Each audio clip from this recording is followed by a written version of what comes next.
We just got our blood work done. Yeah, we did. And our doctors asked us, what are we doing to have such great blood work? Yeah. And you know what we told them? ProCare! Oh my goodness. Yeah, we told them like, yeah, we take ProCare every day because they have a multivitamin that you can just take one a day. Yes, exactly. They have a capsule and a chewable form. And not only do they have vitamins, but they also have calcium chews. Oh my God, they're so good. They're so delicious. It's like our own little sweet treat for the end of the night. It really is because they have the dark chocolate and they have the cinnamon roll. Yes, and I love the salted caramel and the dinner mint. Alrighty, we'll go to procarenow.com and use code OSLP at checkout to save some money.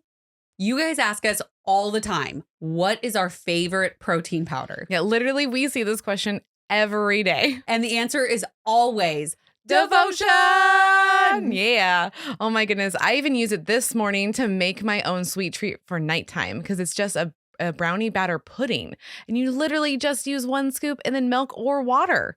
And then I use it every morning in my coffee. It's so delicious. Oh my God. I want one right now thinking of it. Seriously, it's 20 grams of protein. So go get yours now at devotionnutrition.com. And use code OSLP to save some money.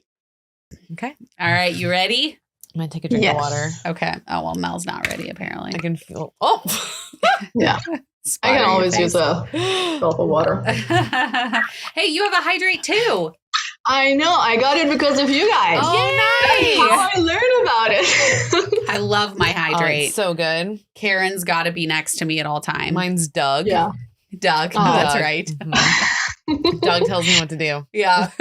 Karen You yells listen at me. to it? I barely listen to mine. I try, but I don't. Oh, I I listen do. to mine. Yeah. Once Yeah. it lights up, I'm like, oh, damn it.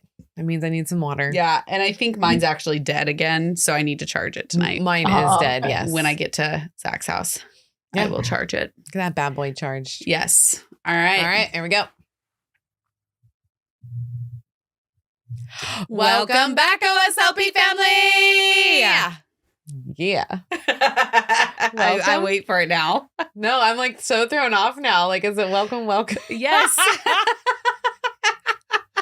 You are listening to our Sleeve Life podcast, and this is Kelly. This is Mel. And as we always like to start, we always like to pinpoint you to go to patreon.com/OSLP because not only do you get to support the best podcast out there. That's right. Just saying. Ever. Ever.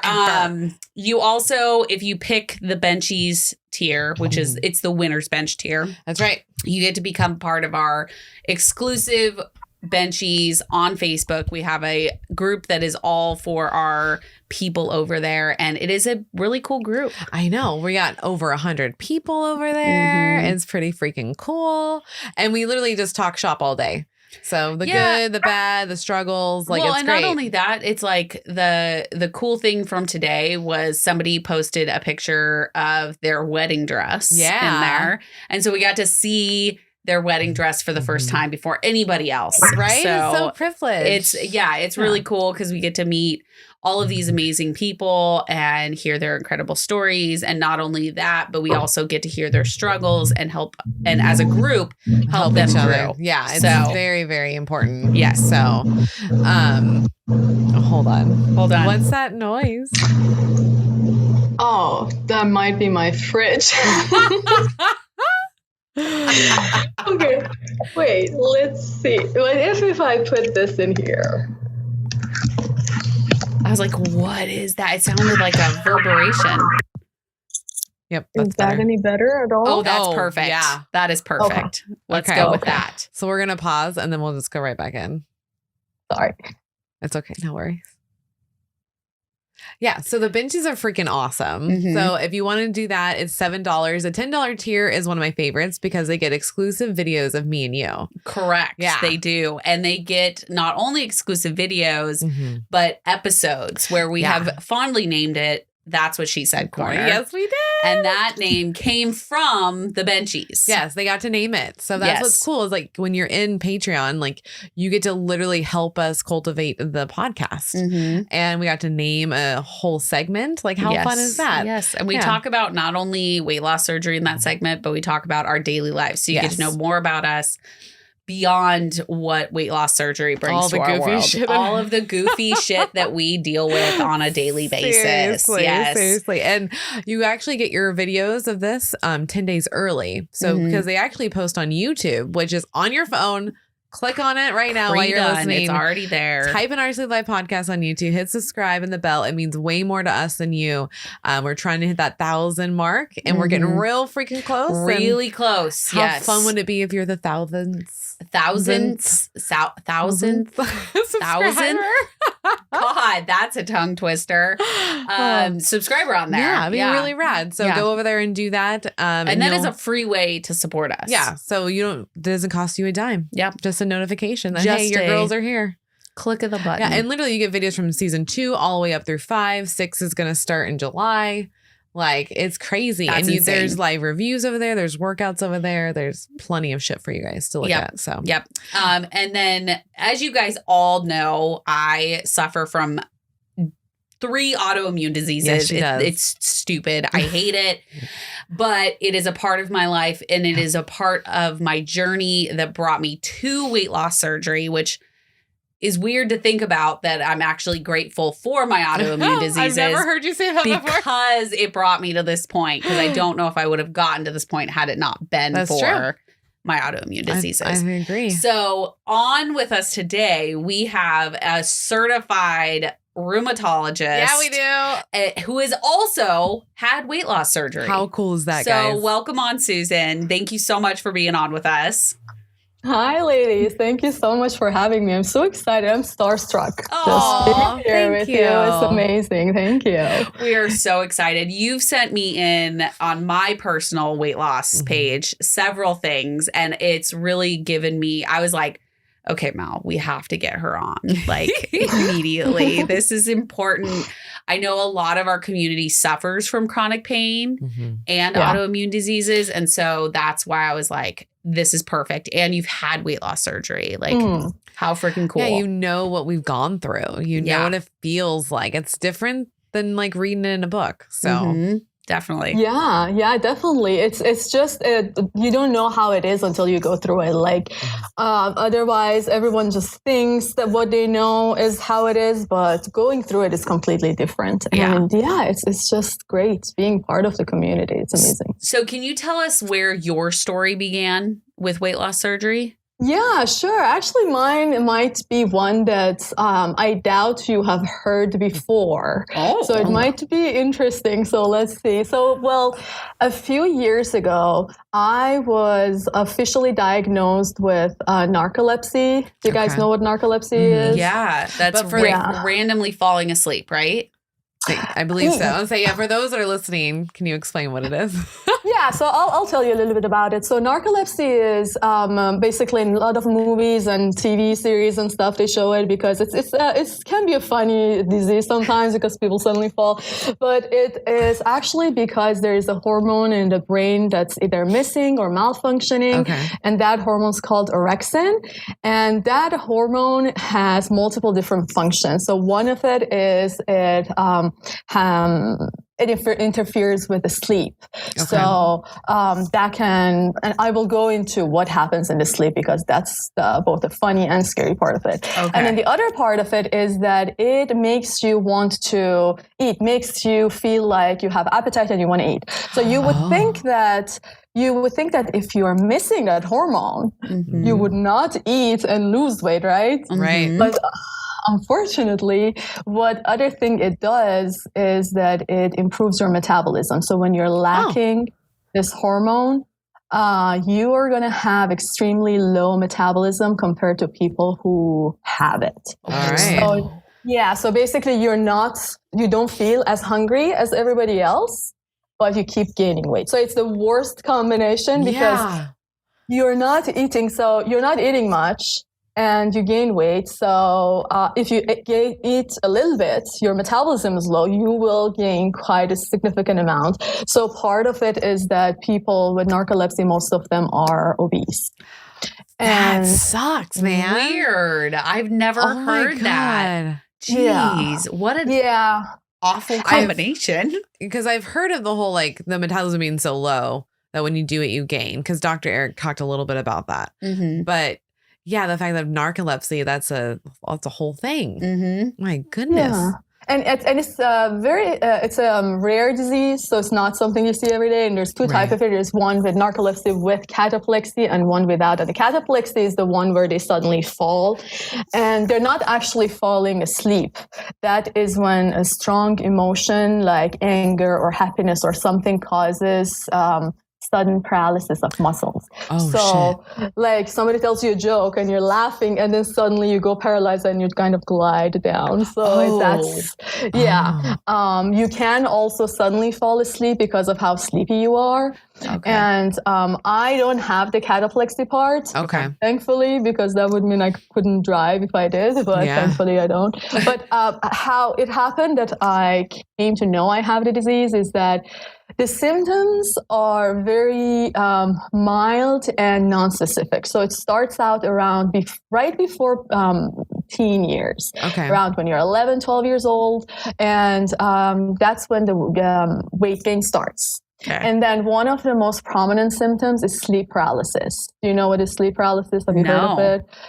So that's when, right about when you're falling asleep or you're waking up from sleep, you are half awake. So your mind is awake. You can hear everything. You know exactly where you are, but you cannot move a muscle and you can't open your eye. Yeah, it's happened to Eric before. Weird. Yeah. And what happens is that you still have sleep, so you do get like these nightmarish type of things. And people have hallucinations. And it's funny that most people's hallucinations are very similar to each other. So my hallucination is usually a dark shadow that kind of hovers over me slowly, kind of like the Dementors in Harry Potter. Right? I knew there was a reason I liked you. I'm a big Harry Potter fan, crazy. Nice. So it's just like it comes over me and then starts breathing on my face. And then I can feel the heat, And imagine you're like an 11-year-old girl. And then this is a hallucination that you get every morning or every night before going to bed or waking up in the morning. You poor thing. Oh my God. It was horrible. And your poor parents. Yeah. Everyone in that house. Well, they're like, you just had a dream. Nobody cared. Just joking. I just made my heart drop. Yeah, because they're like, it was just a dream. Don't worry about it. And the problem is that the more you try to come out of sleep paralysis, the more you go in it. So you cannot. You just have to it just has to take its time, and it can last a few minutes or so, but it just feels like hours. Lord. Yeah, that's one of the worst parts of it. Yeah. And then the other thing is that throughout the day, you're just exhausted. Like, I'm sure as busy as you guys are, you've had days where you didn't sleep for like 48 hours or something like that, right?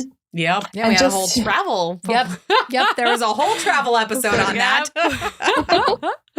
Yeah. So just the amount of exhaustion you have is how a narcoleptic person feels every day throughout the day. Oh, man. And so basically what happens is that you're at the beginning of puberty, a teenage girl, you're gaining weight, and you're sleepy all the time. So you get labeled as lazy. It's like, that's a lazy girl, right? So it was very hard. And I'm like, isn't anybody else tired? Am I the only one who wants to sleep? So it was, by the time I was in high school, I would say, I learned to kind of deal with at least the sleep paralysis part of it. Okay. Do you know what I would do? I would summon the Patronus. Oh my God. Took control of it. Yes. I would tell myself, this is not real. You've had this before, because you're kind of awake. So, and that's how I would get rid of it. And then when I went to medical school, I literally don't know right now how I got through medical school having this disease. I could not sit at one lecture I was just, my head was on the desk sleeping. Mm-hmm. And so I went to medical school in Hungary because I wasn't in America back then. I was in Iran. And then from Iran, I went to Hungary. Wow. Awesome. Yeah. For medical school. And that medical school is like a 6-year program. Okay. My third year of medical school is when I learned about narcolepsy and what it is. Okay. And I knew, this is what I've got. But I did not tell a soul. And then the reason is that there's such a stigma with medical students saying they have a disease because they always tell you read about it, you think you have it, right. And this is a rare disease. And then the other horrible thing about it is that the treatment for it is stimulants like amphetamines. And I did not want to have even one person thinking for a second that I'm like drug seeking or something like that. Right. So I didn't even talk about it. Wow. Oh my God. So not only are you suffering from this, but you're suffering silently with this giant stigma because you're trying to become a doctor. Yeah, exactly. Because as a doctor, you're not like, you cannot be taking amphetamines, because people take that on the streets, and it's like, So it was a whole, I just literally don't know how I got through that. And when I came to America, I matched to an amazing internal medicine residency program in Rochester, New York. Oh. Yeah. So I'm just slowly moving west. There you go. There you go. The West is the best, man. Yeah, exactly. And that year, which was 2017, 2018 academic year, was my first year of internal medicine. And that was one of the worst years of my life, because now imagine being an intern, a first-year resident, because as a first-year resident, you are below, like the lowest of the food chain, Yeah. So it's horrible. You don't have any sleep in general. Now, as a narcoleptic That's resident, not okay. No, that's nuts. So I started having memory loss and word finding problems. And even now when I talk, sometimes you might even notice it sometimes that I kind of have these pauses because I have to for a second think about what I'm going to say next. Back then it had become so bad that I would just suddenly go silent. So I'm like rounding with the attendings in the morning, talking about the patients. And then suddenly I would stop talking because I don't know what my next word is. Oh man. Yeah. So did you finally get diagnosed and told them? Yeah. So that's when I realized that this is no longer me. I'm sorry. That was my cat food falling. Oh, you're fine. No. So that's when I realized it's no longer about my reputation or stigma or anything. It's about the safety of the patients I'm treating. And I didn't feel that it is safe for me to practice medicine if I'm in that state. Right. Yeah. My brain was not absorbing any information. It was just blank. So that's when I found sleep specialist who was also a neurologist. Nice. She was so cute. She's Dr. Young in Rochester. And I did the whole sleep study. You go to the clinic, you stay there, and they put all these wacky stuff on your head. Stay there throughout the night, and then during the day, you every 2 hours. So they put you in a room, and you have to be like in a quiet room, just sitting. Okay. And then every 2 hours, someone comes and tells you to go to sleep. Try to take a nap. Oh. And so what they're measuring is they want to see how long it takes for you to fall asleep, because they measure that based on the changes in the wavelengths of your brain. Okay. And immediately when you're falling asleep, they come and wake you up. They're like, no, don't sleep. Oh my God, that's like sleep deprivation tactics to people. Yeah. That's torture. You're like, I just want to go to sleep. I just want to sleep. Oh, so they do that about 5 times or so. It takes I think from 7 in the morning until 8 p.m. And so I did all of that. When I went back to her to get my results, that was one of the, I don't know, the weirdest days of my life, I guess. I'm sitting on the side of the table, and she just gets up in her office and comes to me and tells me to stand up. And then she gives me the biggest hug. And she's like, I'm so sorry. I don't even know how you are functioning because this is one of the worst cases of narcolepsy I've ever seen. Oh my God. And you know that like stamp of validation Yes. that you're seeking? Yep. That, I'm not crazy. You're not. You're not crazy. Yeah. Oh, So I like, have goosebumps. Yeah. it was a very emotional day for me, the day that she told me. Even like every time I talk about it, it just brings out all the emotions, Yeah.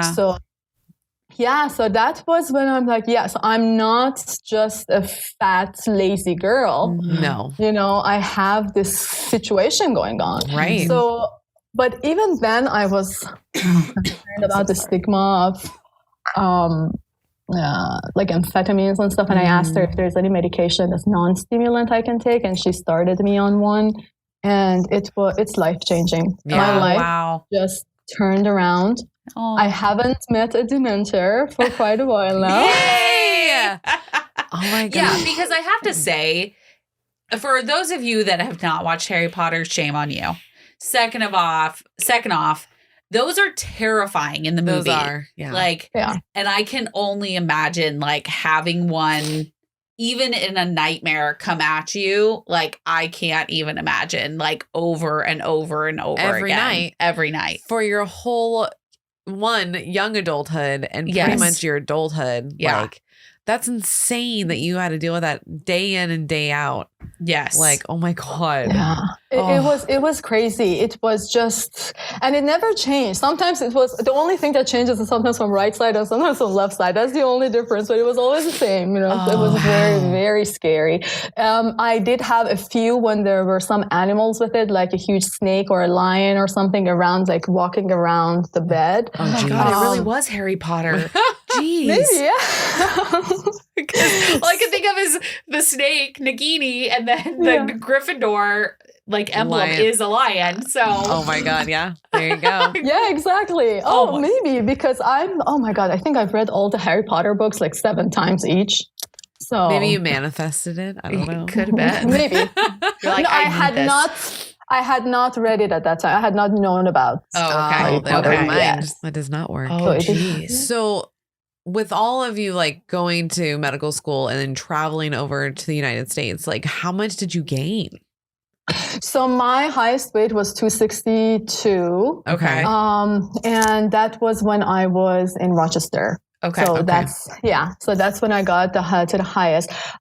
Throughout all of this, I was always going to the gym. I hate going to the gym. I was exercising. I was cute. I've done all the diets that you can think of. Yeah. Everything. So, but nothing worked because it worked. It's not that it didn't work. It worked. The moment that there was smallest gap, that's when it would, come back. It would all come back. Yeah, your narcolepsy was just kicking in. Was like, nope. I'm here. Yeah, exactly. And then it got to a point that I'm seeing, and all of my friends and also my family, they're tiny.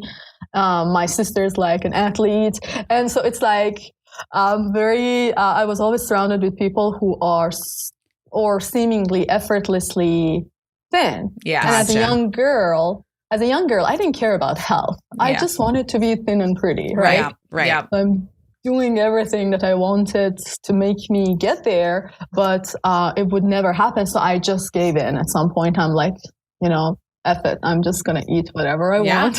It is what it is. I'm meant to be fat. Yep. I think we can all agree, like, we've all been there.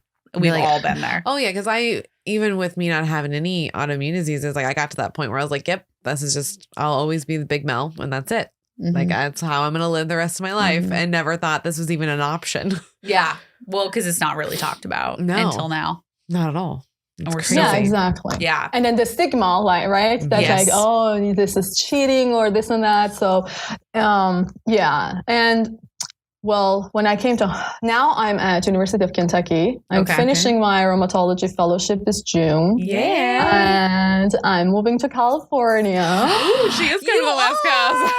Yay! Yes, I almost moved to Bend, Oregon. It's beautiful there.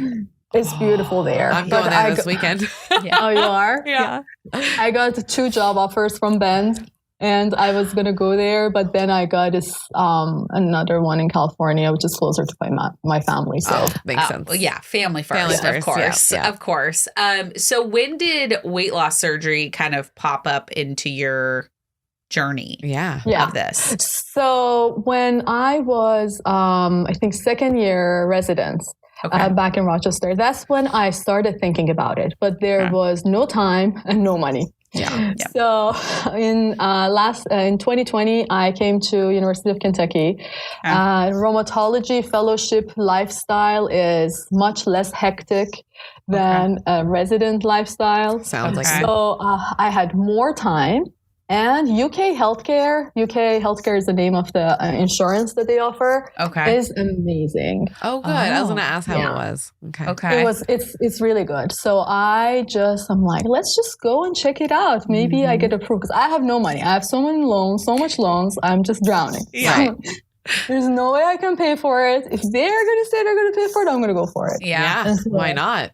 Yeah. So back then they still had, well, I say back then, but it was May of 2021. So last year.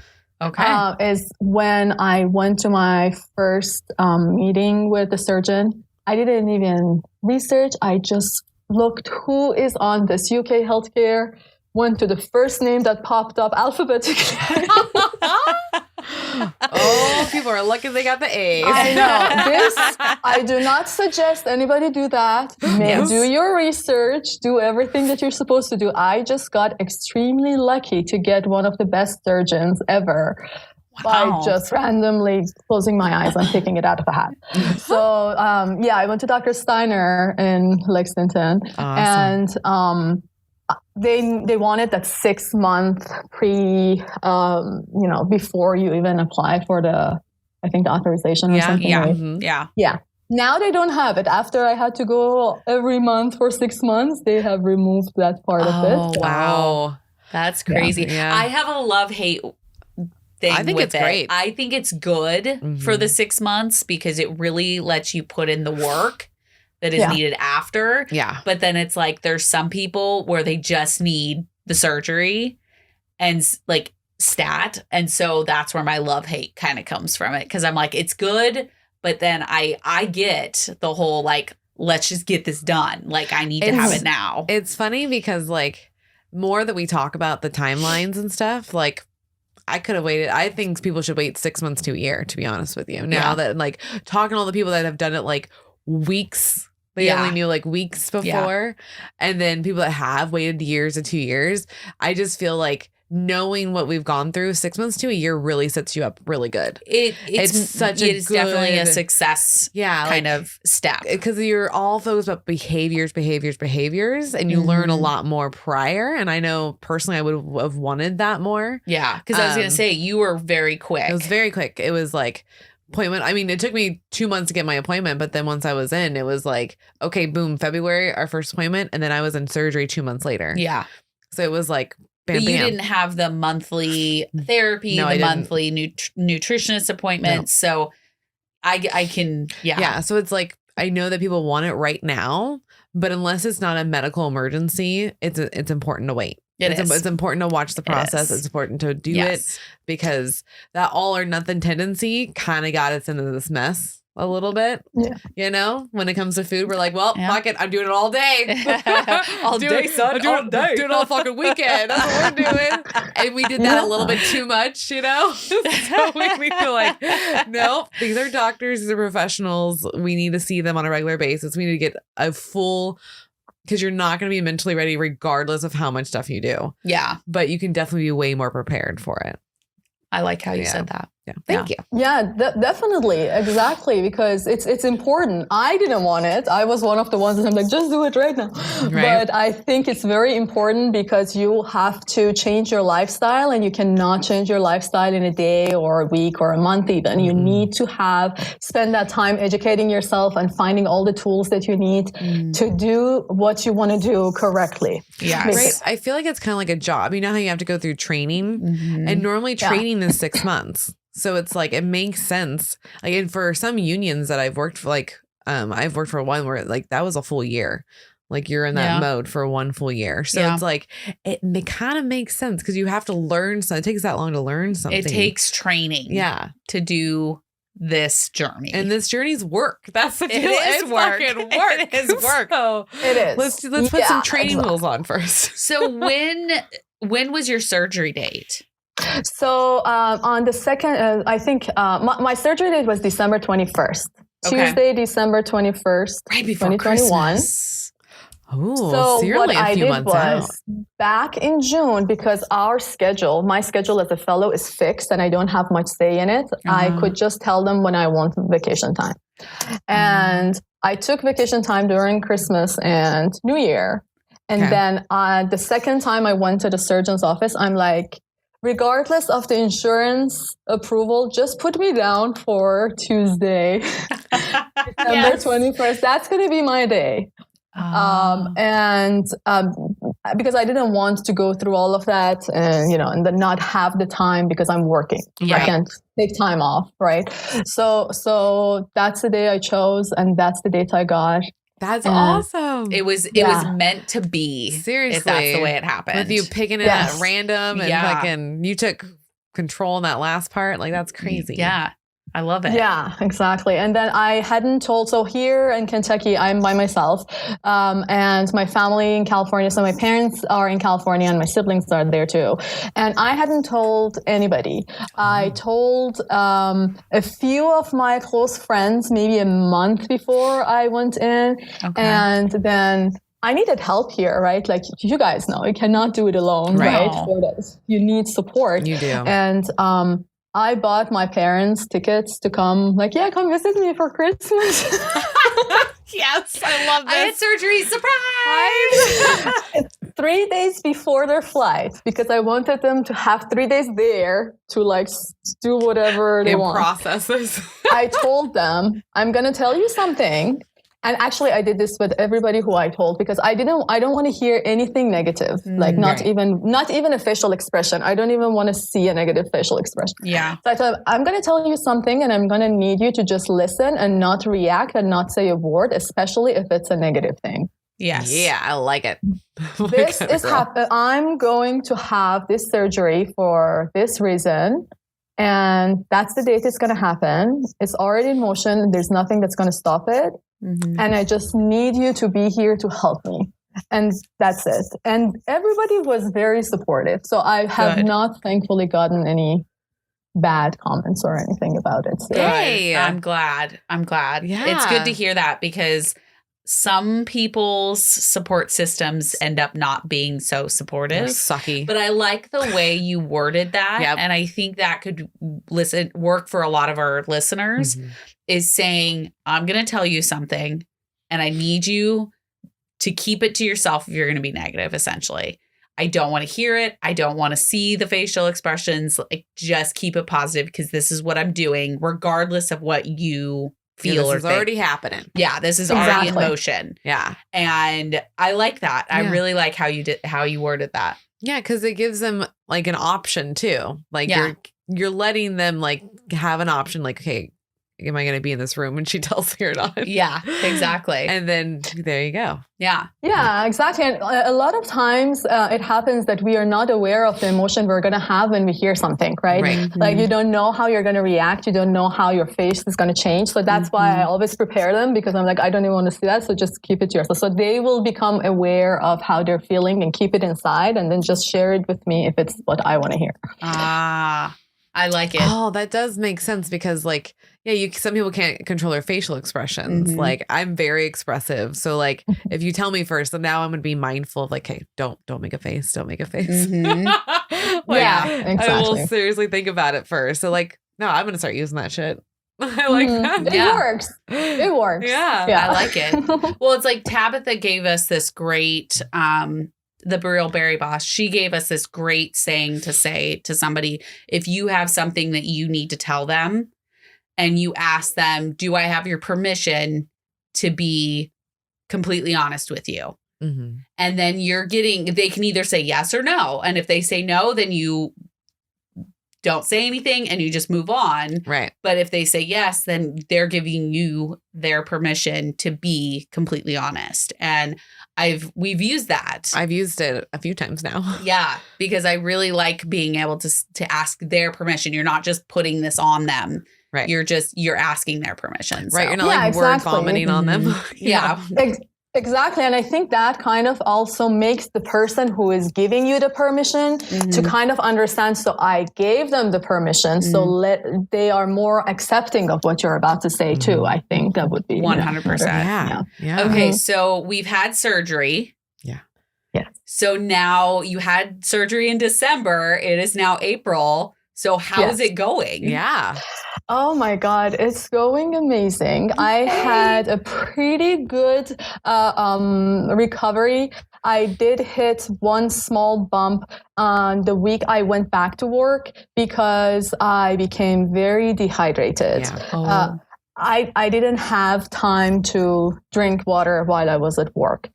And so the 3 days I went to work, the fourth day, I started having these weird feelings of headache and just not feeling well. And I ended up, and by this time my parents had already left. Okay. So I was alone at home. And I ended up having to call 911 to take me to the hospital because I couldn't move. I couldn't even stand up. Oh no. Yeah. So they had to take me there, and I had the nice yellow banana bag, which you've probably heard of. Yeah. And just got hydration. So then I had to think, so how am I going to change my routine to be able to drink at work? So because what happened is that when I would go to clinic, I just run from one patient room to the next patient room. So I had a table set in the middle of the hallway, and I have my water there. Yes. So just while I'm going from room to room, I have a sip of water. So that's how I fixed it. Oh, Perfect. Good. I'm glad that you learned from the experience. Yeah. And you're like, oh, no, just because I'm a doctor does not mean that I put my needs above everybody else. Like you were dehydrated, and that's a big thing.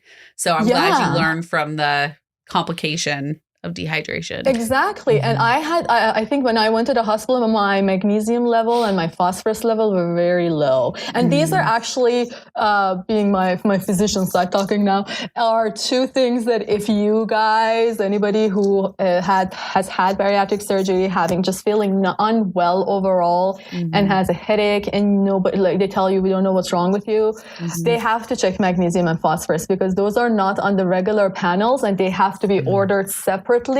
So, because when we check electrolytes, they tell you, oh, your electrolytes are good.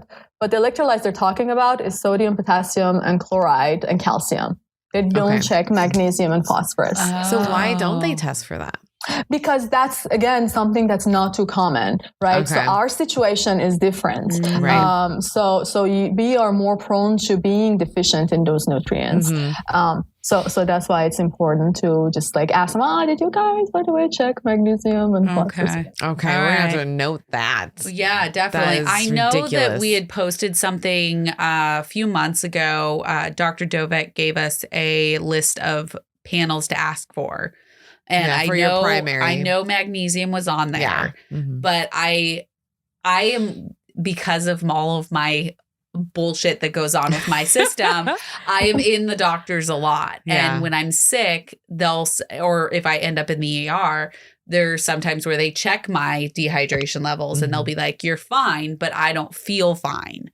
And I'm wondering if like those are the times where I'm like, okay, did you check these? Yeah. Because I am a bariatric patient. And like you said, not many people know, like with a bariatric patient, you have to, because it is a specialty. It is. So just because you're an ER doctor doesn't mean that you're going to know what a bariatric patient needs. Right? Like that would be hard. It's being your own advocate. Yeah. Again. Yeah, exactly. And a lot of things in medicine, the diseases are colliding together, but the specialties are not, right? So like I was telling you before, I think that's what I wrote for you, is that someone with a high level of ANA, which is the protein that you see in patients with lupus, right? Or any type of extra antibodies. So people with rheumatoid arthritis, anybody who has some extra antibodies that they shouldn't have, if they,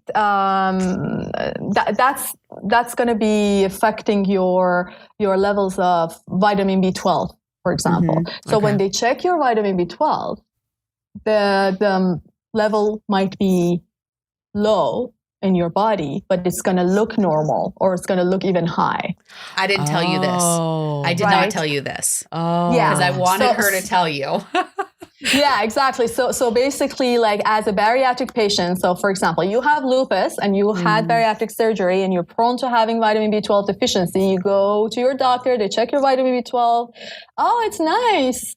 It's good and normal, but I feel crappy. That's because your high ANA level is causing a false normal level on that lab test. So what they need to do is to check something like methylmalonic acid, which is a better way of testing for vitamin B12 or homocysteine level. So there are different tests they can do just to double check. Now, is that only for people that have autoimmune?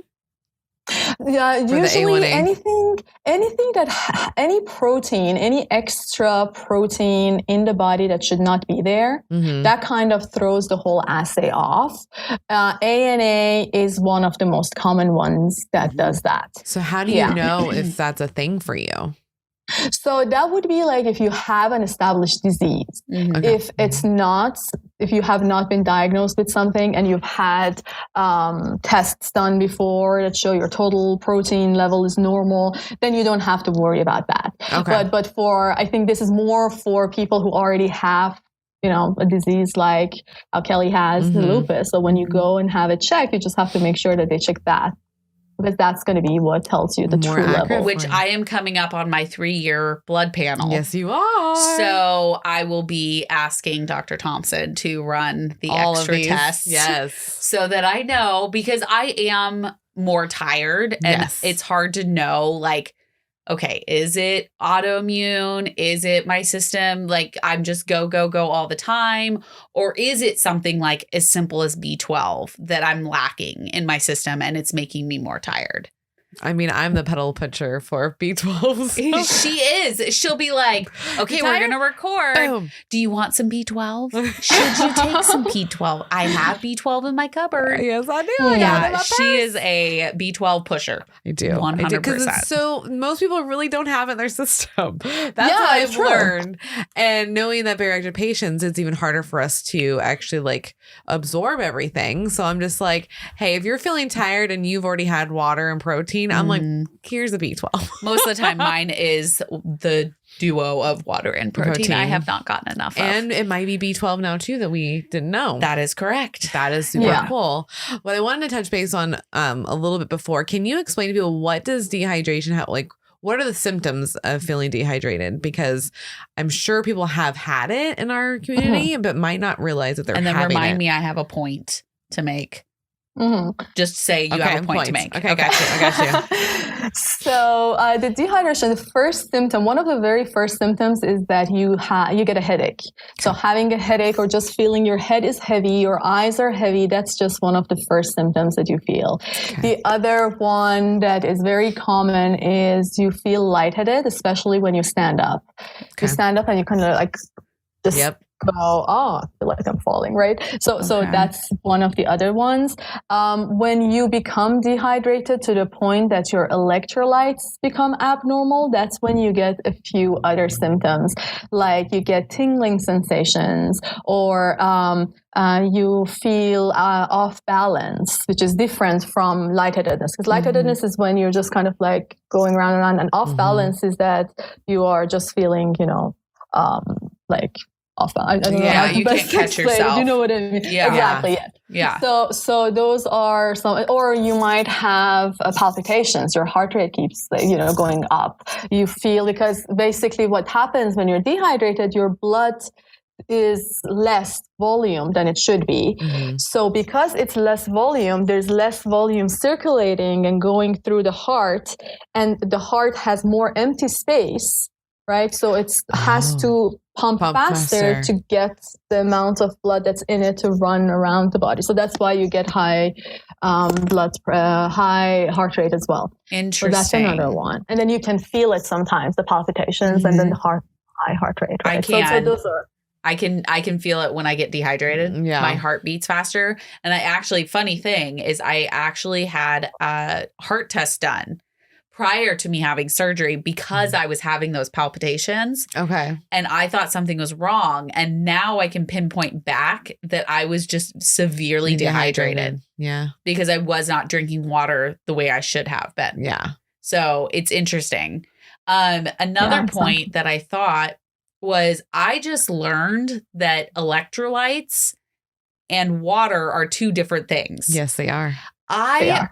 Because those stupid smart water bottles, they're like electrolytes. I'm like, that's dumb. There's electrolytes in all water. Like, why would you pinpoint that? That's what I thought every time I saw them. Yeah. And then I got a massage, and my massage therapist always tells me, make sure you're getting enough electrolytes. And I'm like, and I held up my water bottle. I'm like, I always have it with me. So I'm always getting, and she's like, Kelly, do you realize that there's a difference between water and electrolytes? So big shout out to Kim.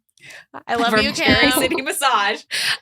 She's like, no, there's a difference. And you need to be drinking those, especially after massage, because you're moving everything around. Yeah. So it was very interesting. That's very true, because electrolytes is basically mostly your sodium and chloride and all of these things that are in the blood and with the fluid and the water that's there.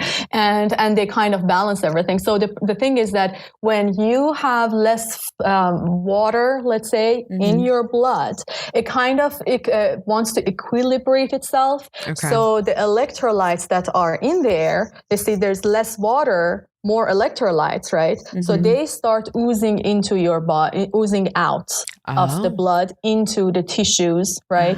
So the electrolyte levels go down, for example. And these imbalances can cause really bad, they can have bad consequences. Like people can have sudden cardiac arrest from it. Like if you have a very high level of potassium, you can get, your heart might stop. So it's very important to have that, and especially what becomes very important for bariatric patients is we are prone to getting dehydrated. And if you go out exercising, if you go to a sauna or get really hot and just sweat, when you're sweating, that's when you're having both water and electrolytes come out of your body. Okay. Yeah, and then if you are putting out water and electrolytes, but only drinking water, you are diluting yourself of electrolyte. You are making yourself even less. Thus the Gatorade for sports. Exactly. That's why sometimes it tastes like what I learned about Gatorade is that like it actually tastes different to different people, because depending on what you need, it's going to be tasting saltier. So I don't like Gatorade. I think it's disgusting. I hate it. It's gross. But Kim gave me the idea that the liquid IV, liquid IV that you can get at like Costco and stuff like that, we've tried it, it's great. Electrolytes. Yeah. So she was like, you need to be bringing, and actually Hydrate has electrolytes in one of their water flavorings. Yeah, in our Spark water. And so, in the Spark Waves. And so I was like, I just need to be like, just one a day, like just getting that in there, because that's a part of it. Exactly. Now, if you want even a cheaper way, and then going to your pharmacy and getting that, is to just put 1/4 of a teaspoon of salt in your water, and you can't even taste it, right? That's it. Like to the amount, just add a little bit of salt to the amount that it doesn't become too salty and you taste it. Okay. And that's all the electrolyte that you're going to need, because it has the sodium and the chloride that you need. I have a funny question for you. Sure.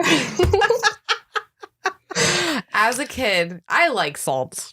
Everyone knows it around me. I fucking love salt. Yeah, she puts salt on everything. I drink a shit ton of water, and that's when my doctor's like, you kind of balance it because you do take in a lot of salt.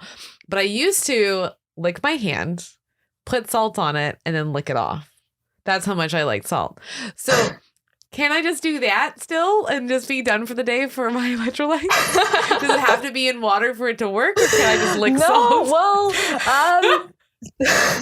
I guess you don't, but the problem is that I don't know how much. If you're getting suddenly too much, then that you're going to be getting swollen, because when you have more than you need, you'll get swollen. It's swole. You swole. I know. But we could do like a fake swole, and I could just eat a lot of salt. And just... No. Listen to No. Don't have extra salt. No. Don't do that, guys. Don't do that. So can you mix it? Like, does it matter what amount of water you're having with the electrolytes, or can you just like do like a little glass of it and like swirl it around and then shoot it? There's a percentage. So if you look at saline, the saline that you buy, right, Okay. it's actually a percentage of, I think, is it 0.4? It's, oh my God, I can't even remember. I can look it real quick and tell you how much percentage it is. But it's a small amount to the point that you don't even taste it. Okay. If you want to make it less horrible, you can squeeze lemon in it. So lemon, just a little bit of lemon, like, and with a pinch of salt, and then that's it. It doesn't have to be too much because also, again, you don't want to have too much salt, because when you take in too much of the salt, you are having, again, too much electrolyte in your bloodstream, and then the fluid has to ooze out now. Okay. And then it goes and makes you swollen. Okay, not swollen, gotcha. Because I'm one of the weird ones. I like seltzer water. That's what I drink all day long is seltzer water. And I would much rather have like a small glass of water that I put my flavorings into, like swirl it around and then just like quickly drink it. Yeah. And then be done. Yeah. So that's okay? It's perfectly fine. And right now, like, I'm Googling it. So you can, making at home saline water would be mixing 8 teaspoons of salt into 1 gallon of distilled water. Okay. Is how to get, that's the saline that you want. Okay. All right. And then is it better to drink that before I work out or after I work out? After. I think. Yeah. Okay. After or during. During and after, I would say. Because you're losing the electrolytes while you're working out and sweating. So then you need to bring do it it back either during or after so we can harness it back all in. Harness it back in. Harness it all in. Okay. Yeah. All right.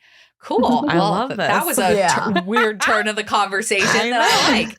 Now, just before we go on, because there was one very important other point I wanted to make sure I say, because I know a lot of patients do have this issue. Just like the issue with the ANA and vitamin B12, there is the other problem of many people have thyroid disease. Yeah. And I did post that actually the other day on my Instagram. So it's people who have thyroid disease, and then we all take biotin, right? You take biotin for your hair, for the hair loss, and it's a lot of it in the multivitamins. The smallest amount of biotin that you take will throw off that thyroid function test that your doctor does for you. Oh. Yeah. So you might be hypothyroid, your thyroid level is off, it's low, you need to have adjustment of your medication being higher, but then you go do the test, and the test is actually showing that you're hyper. And then they might go down on your medicine. Oh, no. Because it's the opposite. So these are very important things. And again, endocrinology or your primary care doctor might not necessarily ask you or know that you're taking biotin. Okay. They might want you to be off of biotin for at least 2 to 3 days before doing the test. Okay. Definitely talk with them before going off any medicines, of course, but it's just something to be mindful of. I had no idea. Yeah. So when we talked about the ANA and the B12 type of thing, so what if somebody has PCOS? Is that going to play into that same field? Not so much. Okay. No, not so much. Because PCOS is basically when you have cysts on your ovaries and you have hormonal imbalance. Okay. Right. Yeah. Okay. So it's not similar to that to throw off any. Okay. As far as I know, there might be there, but as far as my knowledge currently is that to this day. To this day, Suzanne at this time. Yeah. Yes, it awesome. Okay. Yeah. Good to know. Okay. So now let's talk about this is the piece that I really am wanting to get into is the chronic pain, rheumatology, lupus, because I know a lot of people that have these debilitating diseases are going towards weight loss surgery because it is better for your body overall. And is that just mainly because I know as soon as I woke up from surgery, I felt 10 times better. And I don't know if that's a weird thing or if that was just in my head or like when does it? The brain is very powerful. So it is very powerful. If it's going to tell you you're not in pain, then you're not in pain. Yeah, because I wasn't in pain for a long time after surgery. Yeah. Mm-hmm. So is that something that I guess, I don't know. I'm trying to think of what the question I just want to get your perspective on weight loss surgery and chronic pain. Yeah.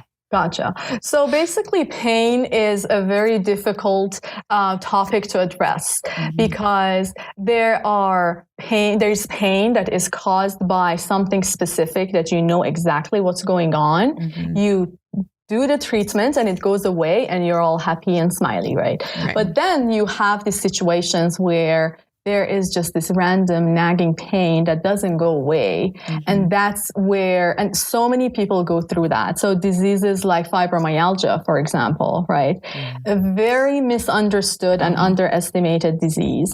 It's not a rheumatological condition, but it's thrown into the rheumatology field because nobody knows what to do with it. And that's usually the stuff we get. Yeah. Yep. So basically we know the pathophysiology of how it happens. It's pretty deep, so I don't want to get too technical about it, but we know it's a true disease. But many people, including a lot of doctors, brush it off as, it's just fibromyalgia, right? The reason for that is that there is nothing on the blood tests and nothing on the imaging that is showing something's going on. But if they do an functional MRI of a brain. So if they do a normal MRI of your brain, they won't see anything. But if they do a functional MRI of the brain, which means there's an activity, shows the activities, that's where they pick up the difference.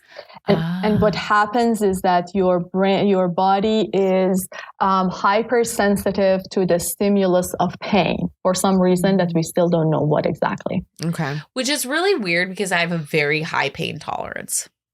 Yeah. So it's I know weird exactly that what you mean. Okay. Yeah. Because I'm I have a very high pain tolerance because of what I've been through. Yeah. You have your constant pain. So your level is a different level than what mine is. Yes. Yeah. Yeah. It's very weird. And when you have diseases like lupus, right, and you have constant inflammation or have had constant inflammation at some point of your life, that makes your body more prone to becoming more sensitive to pain stimulus. We have patients that they can't hug their children because of how much it hurts them. Just hurts the... Imagine not being able to hug your child or being in pain when you do that. Yeah. So if you think about it, all throughout our body, we have these nerve endings, right? And we get used to it. When we wear clothes, you barely feel your clothes, right? Yeah. It's just because your body's gotten used to that stimulus that's constantly on it. Okay. But in certain situations, when you become too sensitive to it, that's when you have more pain. And then there are certain areas that happens to more. So where the muscles are attaching to the tendons. So that's these, let's say, right here. Okay. If you press this area in someone who has fibromyalgia, almost all of them jump. Okay. So, yeah. Yeah, so isn't there seven pin... pressure seven tender points? Yeah. There's 19 tender points. Okay. There are tender points. Now they don't use the tender points as much as before because they found that in men, you can't... Of course, if it's men, they change it, right? Yeah. But always the women, not the women that are suffering. Yeah. Exactly. But so they don't use that anymore, but we do use that in our clinical practice. So there's 19 points, different points of your body that usually right in the chest, in the front, back, arms, forearms, legs, thighs. So it hurts when those are touched? Yeah. Yeah, so you press it, and then you have to press until you can see the whites on your fingernail.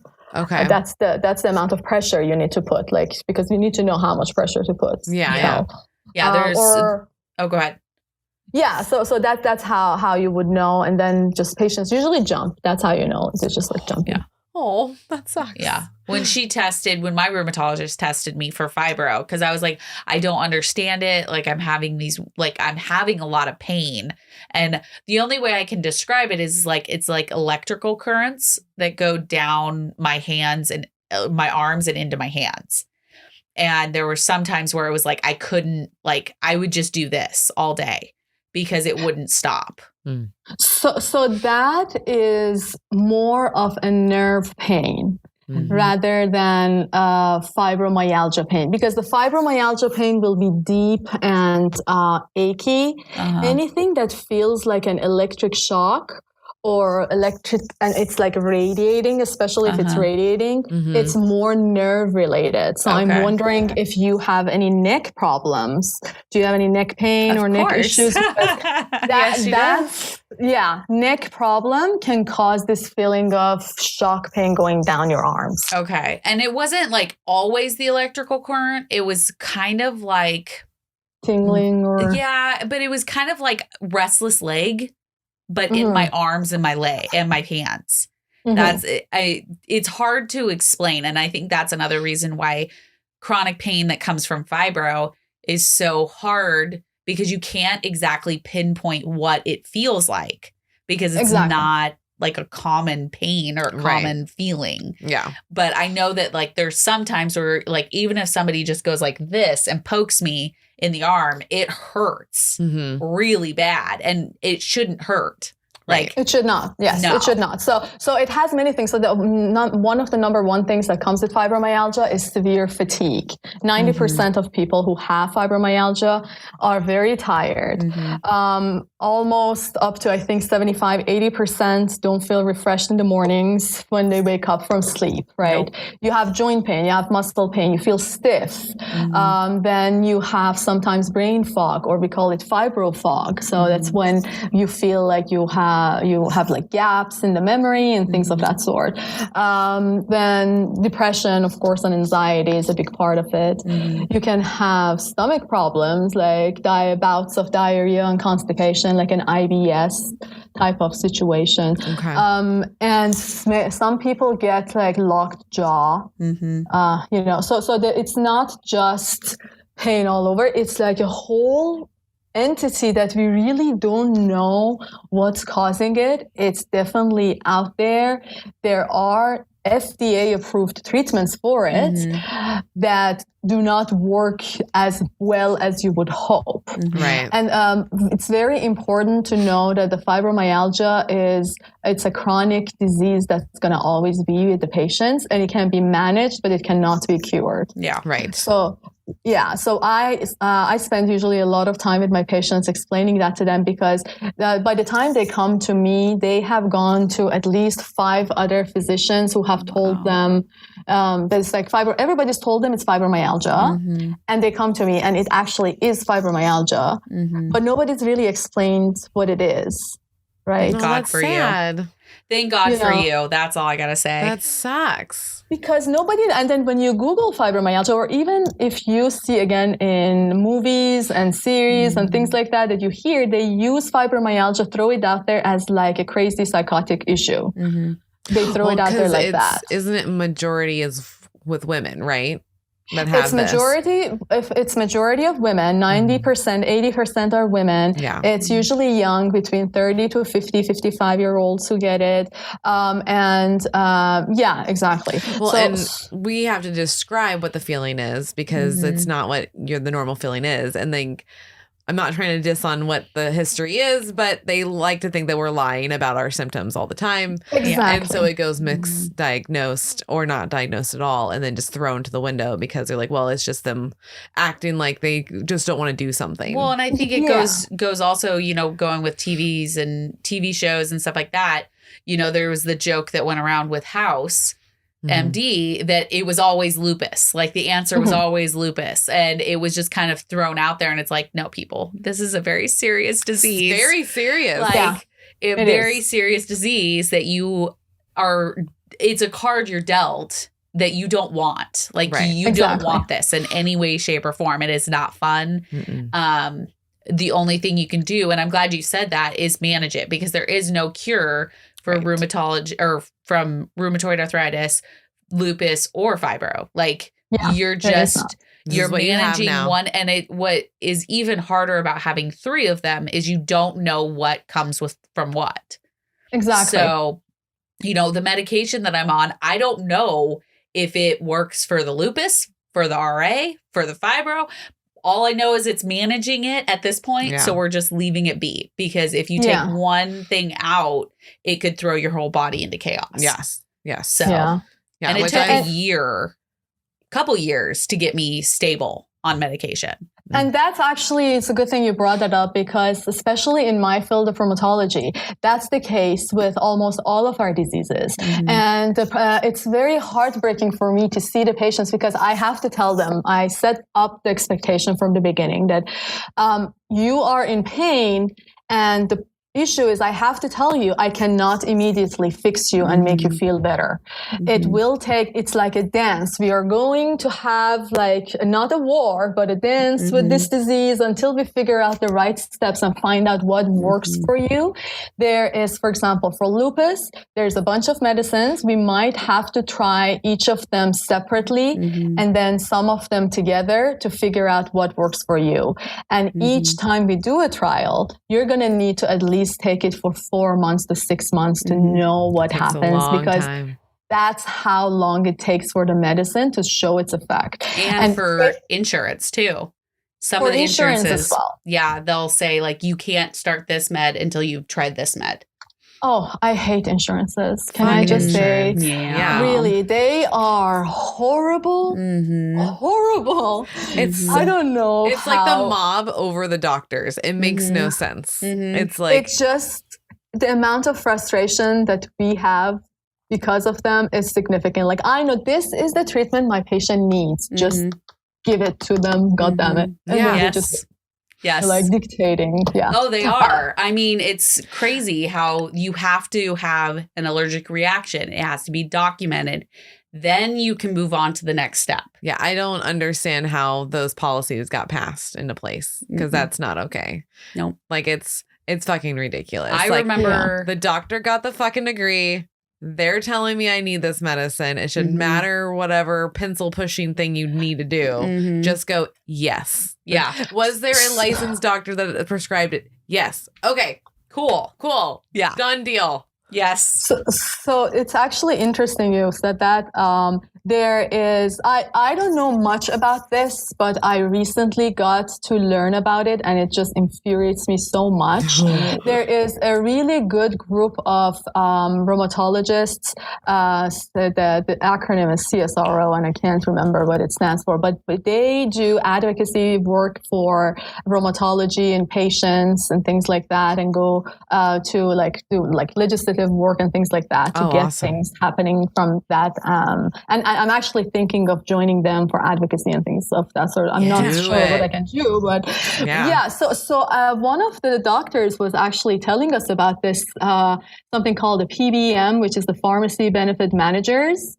And they are the ones who decide what medication should be on the formulary for a disease.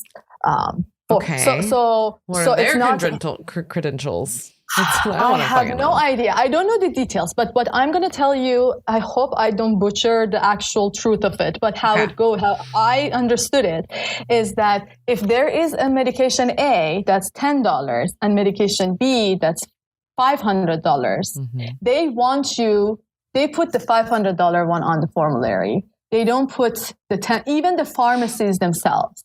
So they put like the $10 and they say, we give you 50% off. That's $5, right? And then the other one, 50% off is $250, right? So, and then they compare these and say, oh, I saved you $250. Whereas if you had the other one, you would only save $5. It's a sales tactic. It's a sales tactic, and that's kind of what's making all of these medications be crazy, high, expensive. Because it's money. It's always fucking money. Yeah, and it's not the health of the patient. No, they put the price tag on it. They're doing that. Like, I've been watching lots of documentaries about like just ticketing, just like even concert tickets and what people do. And it's insane. It's like, hey, we know by running a podcast and doing events, like, hey, venue costs X amount of dollars. Everybody inside it that's doing work costs X amount of dollars. All you have to do is charge at least enough for that and then a little bit of profit and you're done. Like, it's like 1.5 of what it actually is.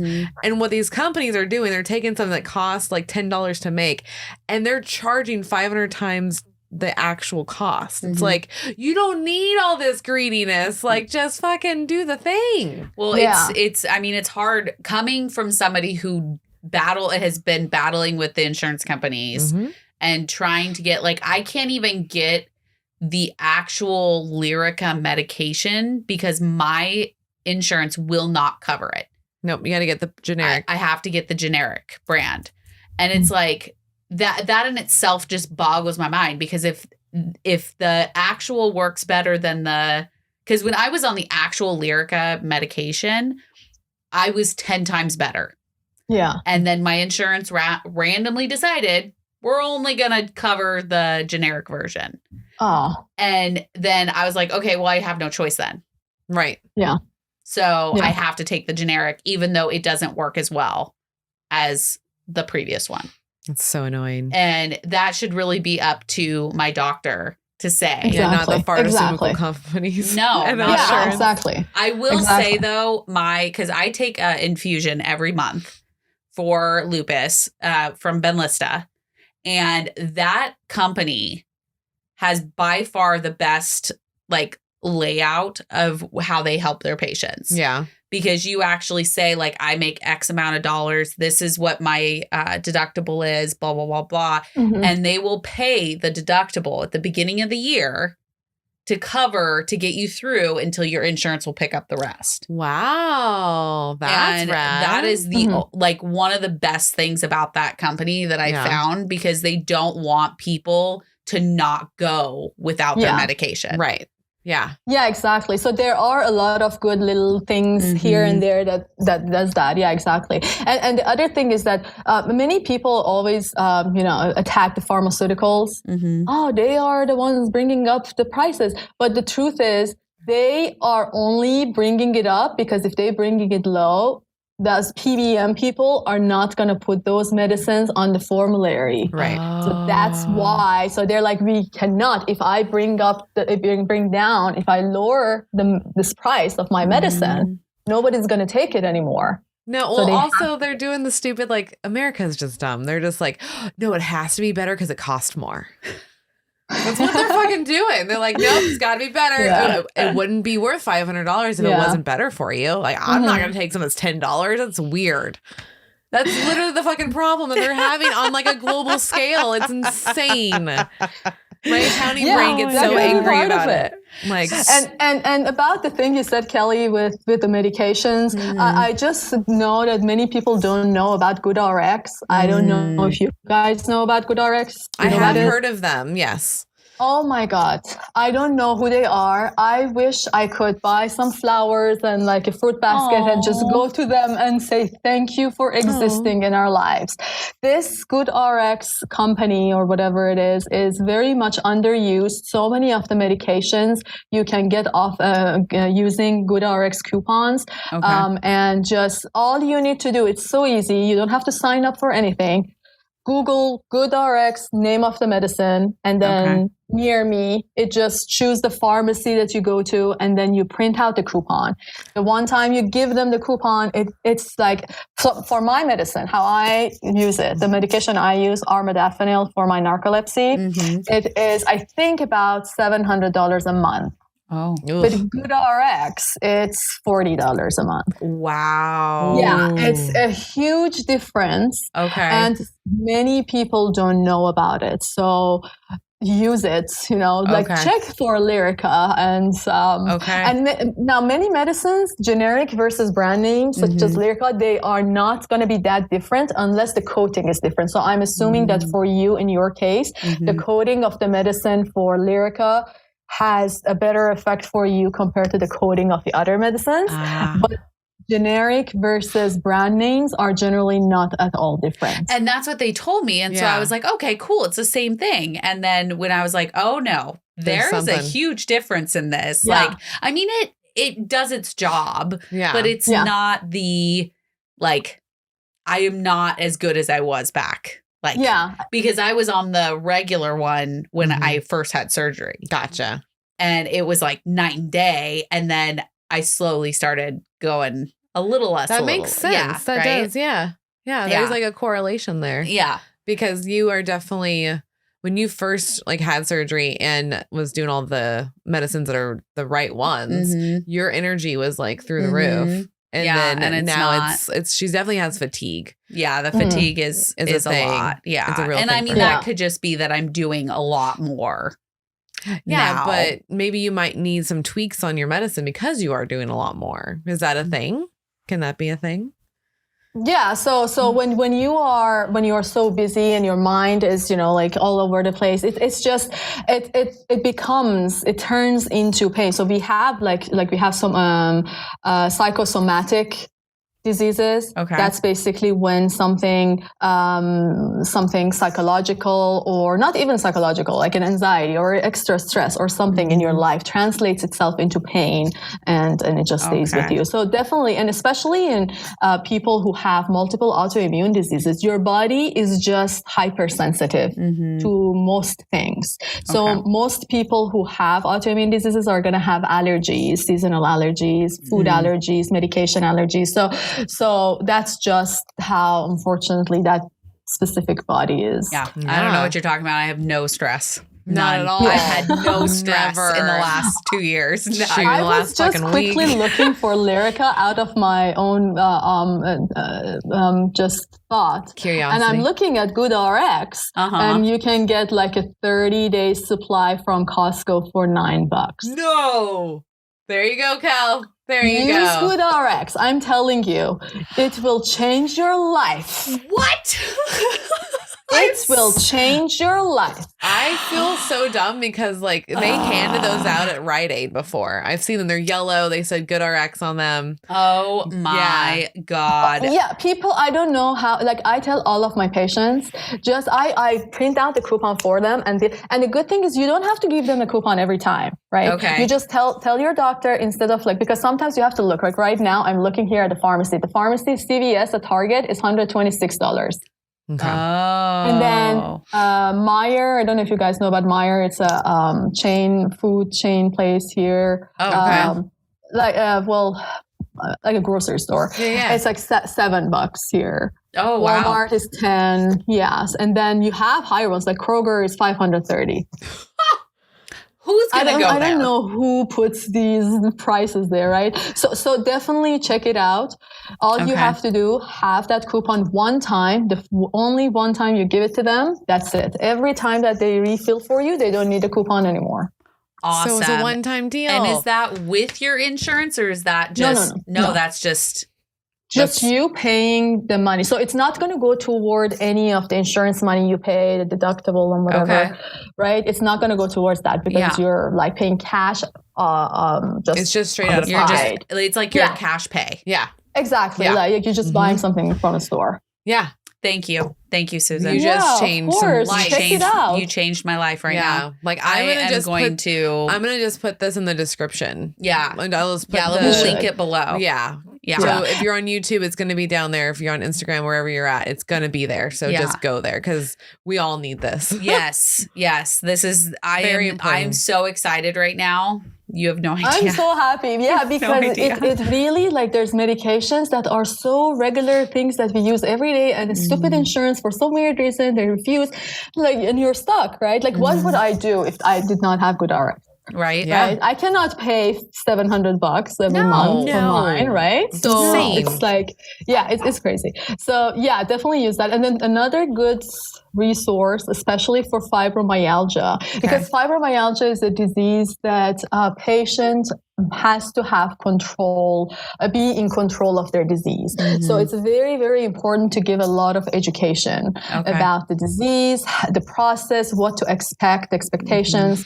And one of the best resources is a website called Fibro Guide. It's just one word, Fibro Guide. Okay. It's not .com. It's from University of Michigan. So if you Google Fibro Guide Michigan, the first one that pops up, it's a great resource. We'll link that one below too. Okay. Yeah, cool. Definitely do that because it can help a lot. Yeah. Okay. Awesome.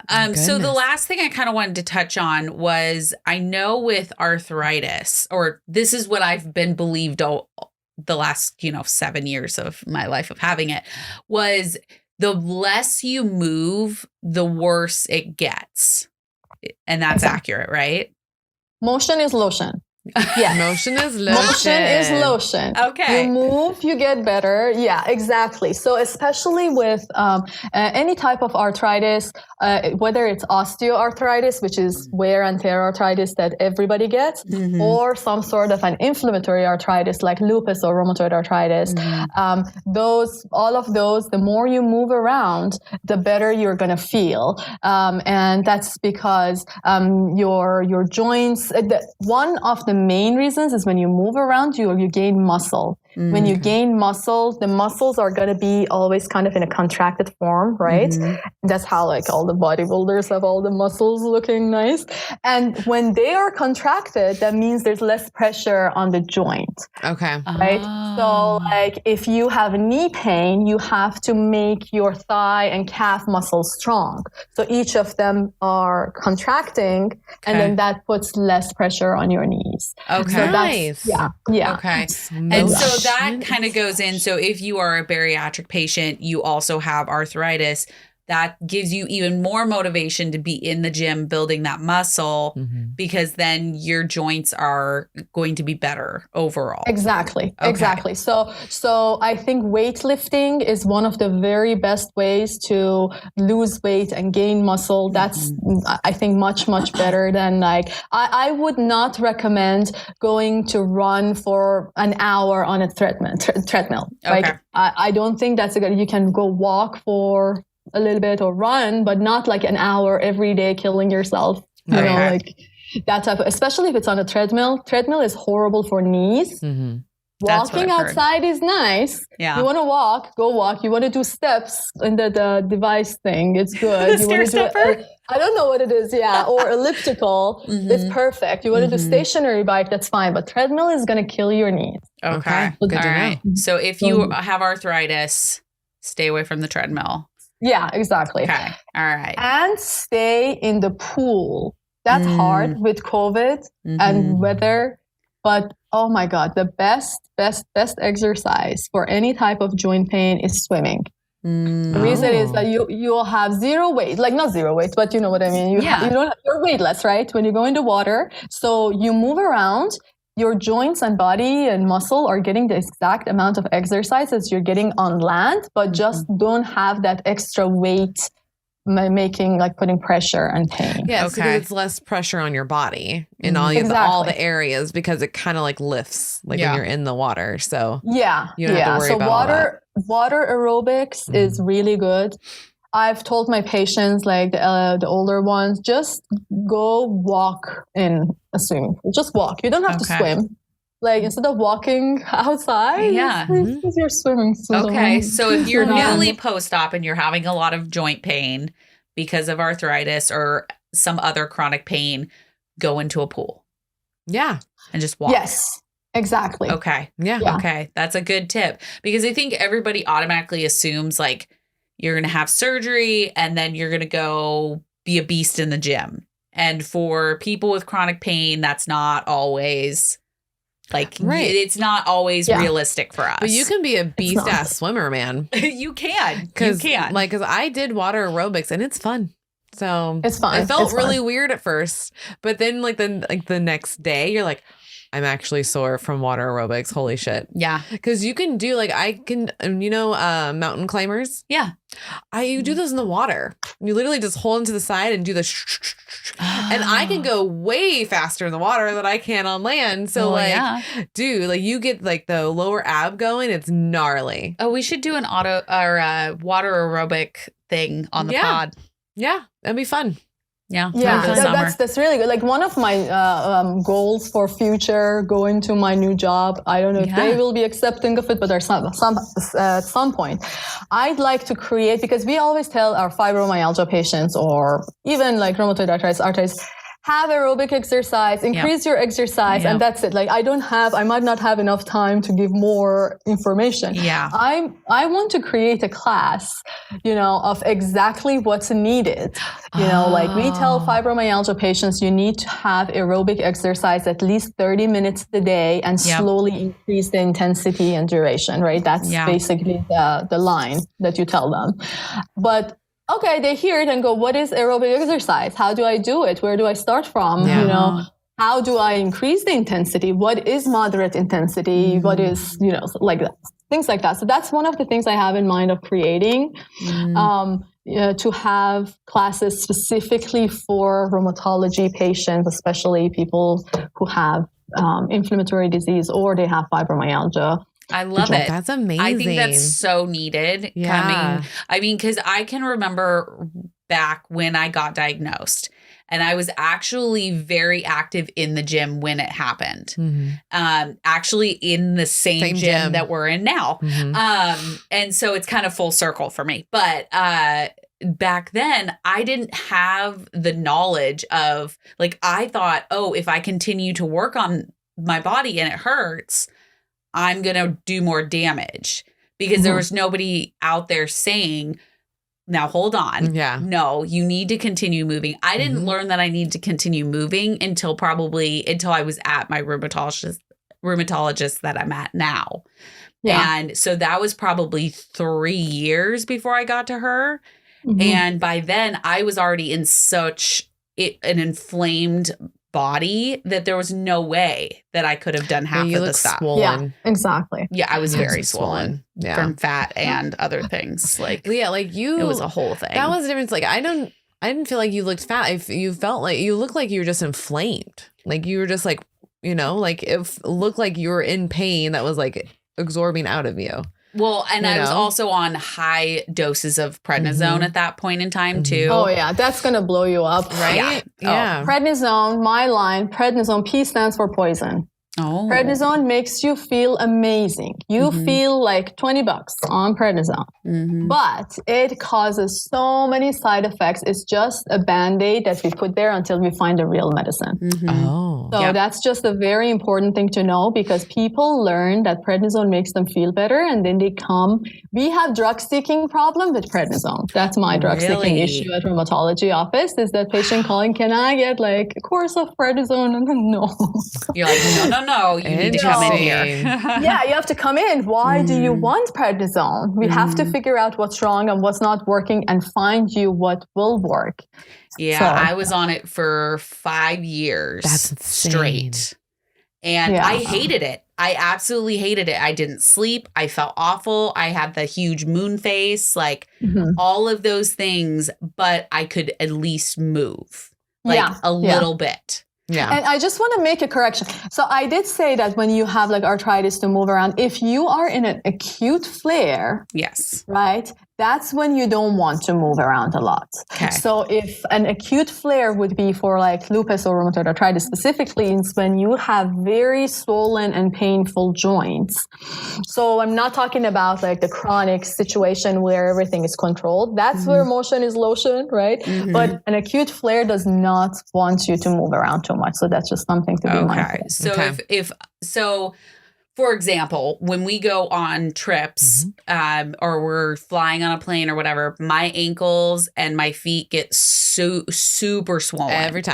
Every single time, at least double the size. Those are the times that I'm not supposed to be working out, correct? Well, that is a little bit different. Okay. Because what you're explaining is a situation where you're stationary for a long period of time and you get ankle swelling. And that's not part of the flare-up of your disease. Okay, so that would be different. No, that if you go for a walk after that, then that's going to get better. Okay. And inflamed would mostly, especially for, this is again specific for rheumatology situation, would be pain in your knuckles right here or your wrists. Or red your and toes swollen. Red, swollen, yeah. All right. I just want to make sure that I was on the same page. I'm glad you're asking all the Normally questions. I'll like sit down and elevate my ankles when it happens and drink lots of fluids and, pee it all out. And usually it's good for, in another day or two. But, and then if you like lie flat and then do like a bicycle type of movement for your ankles, that would, be really good too. Oh, look at that. Another one. We're building my arsenal. That's right. All right. Is there anything else you wanted to add? Let's see. Oh my God, I have so many small little tips. I in my Instagram account, I have created 2 parts. So every now and then I share things that your doctor wishes you knew. So I do share a lot of these information there too. Awesome. We'll have you linked below too. Okay, that would be great. So, but right now I can't think of anything else. Cool. I think we covered a good amount. Any of the listeners have any questions or anything, can we send them your way? Or sure. Maybe if we get enough questions, we can do a part 2 with all the Or questions. we can do a live. Or we could do a live on Instagram. Yes to all of that. Everything you said. Thank you so much. Like this was absolutely mind-blowing and I'm so glad we did this. So eye-opening. Because I think there's so much chronic pain, like I said in the beginning, in our community, and it's so important to get that information out there. Yes. So exactly. And there's a lot of misconception about it. So it's good to have these information and know the correct information that people can get. Yeah, definitely. Yes. Yeah. Awesome. All right, go ahead and hang out just for a second. And we love you guys. Thank you so much for listening, and we will see you next time. Bye.